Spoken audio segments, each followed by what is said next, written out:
Nanda diri sa Doña Justina Heights. Tamahaw ko. Tamahaw.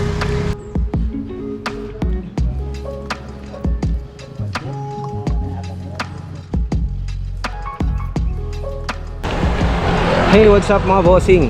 Nagbabike na naman ako. Galing ako ng nabilid syempre sa bahay. And dumaan ako dito sa may Galas. Pero kumanan ako dun sa may shortcut papunta dito sa daanan na to. Yung papuntang Sinaman. Hindi ko alam yung anong tawag sa daan na to. Papunta ako ng Linabu Peak. Pero hindi ako aakyat. May daanan kasi dun eh. Gusto ko puntahan. Ang labas daw nun is yung sa Pulangko. Galing kasi kami doon kahapon kasi yung co-teacher namin, Sir Fiel, namatay eh. Nagvihilya kami. Then nakita ko yung kalsada na maganda. Gusto kong mag-bike doon. About kay Sir Fiel, you may rest in peace. We pray for your soul. Ingat, bantayan mo yung family mo. God bless. So, let's go mga bossing. Itong crossing na to, pag diniretso mo yan, Turno, doon tayo pupunta. Ito naman papuntang Galas. Ito papuntang Pulangko, Binyan, Mutya.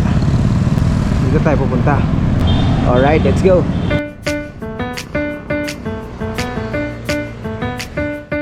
Turno na mga boss.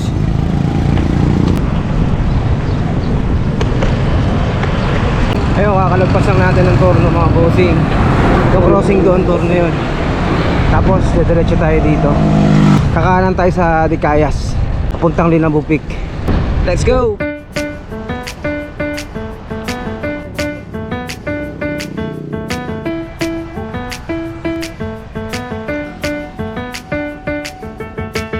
Dito liliko mga boss oh. Dito rin pala yung City Jail. Dito, Sitio Lower Dicayas. Dito liliko. Let's go! Dito liliko, papuntang Linabu. Wordplay! Merong ahon mga bossing. Tara, pajak. Ito pala yung kuha ng mga balot production. 16 to 18 days. Nag-accept din sila ng incubation. All kinds of eggs. Dito lang sa may Dicayas. So mahaba pa yung babiyahin natin. Tara. Barangay Lugdungan, Dipolog City.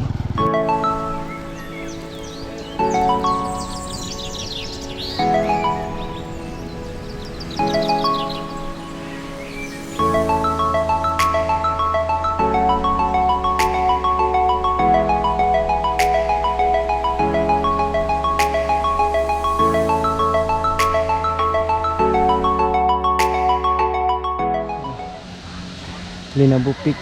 Linabu Peak mga boss. Magkano bayad? 10 pesos.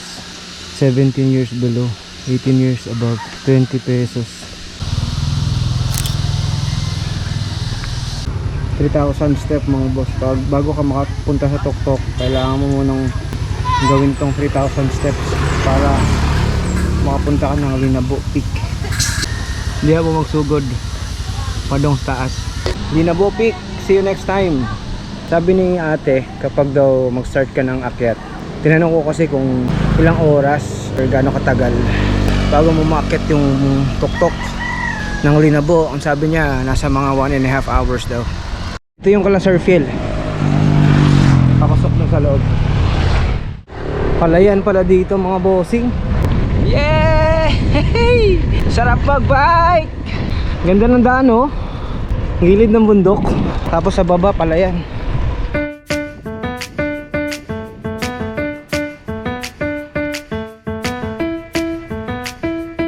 Dito mga boss sa likod ko, kakadaan ko lang, mayroong isang napakatarik na daan. Mabuti na lang pababa ako. Pero kung pabaliktad, pa-reverse yung daanan nyo, magagaling kayong Pulangko, tapos gusto nyo mag-Linabu Peak, dito kayo dadaan. Merong isang daanan na napakataas. Dun, ingat kayo. Sobrang taas mga bossing. Tambay mode mga boss. Tambay ko. Ganda oh. Sarap mag-bike. Dito ako ngayon sa hindi ko alam kung saan to pero palabas ng Pulangko. Ganda mga bossing. As of now, nag-harvest sila ng palay. Ganda ng lugar. Nandun na kayo sa Linabo Peak, dire-diretsuhin nyo. Dito kayo dadaan.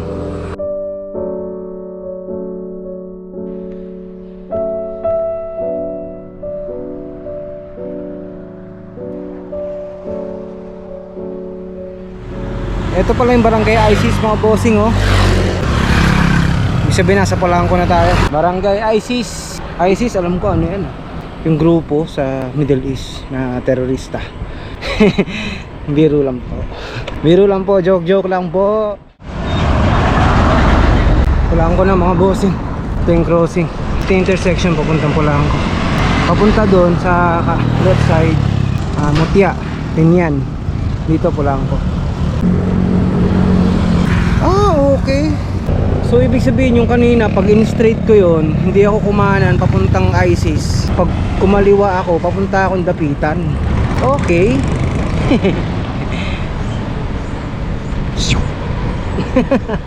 Let's G! Pagpauwi mga bossing usually dito ako maakyat palabas ng punta, pero diretso tayo papunta Sinaman to. Doon papunta rin Sinaman, pero meron ako nakita sa Strava na meron din daan dito. Sa idadaan yung barangay to, part pa rin ng Polanco mga boss. Wala taas kasi. Taas. Rough road na. Grabe. Akyat. Let's go. Barangay Pian pala yung dinaanan natin mga bossing. So ito yung labas ng barangay Pian. Ayan, so ito yung papuntang Galas, Dipolog. Ito naman papuntang Kugon. Tapos pag kumanan ka doon, papunta sa amin. So syempre, pauwi na tayo. Kakaliwa na tayo. So I guess mga bossing, hanggang dito na lang yung vlog na to. Until next time, hanggang sa susunod na vlog. Salamat sa pagsama. Ride safe. God bless us all. Bye bye. Peace you.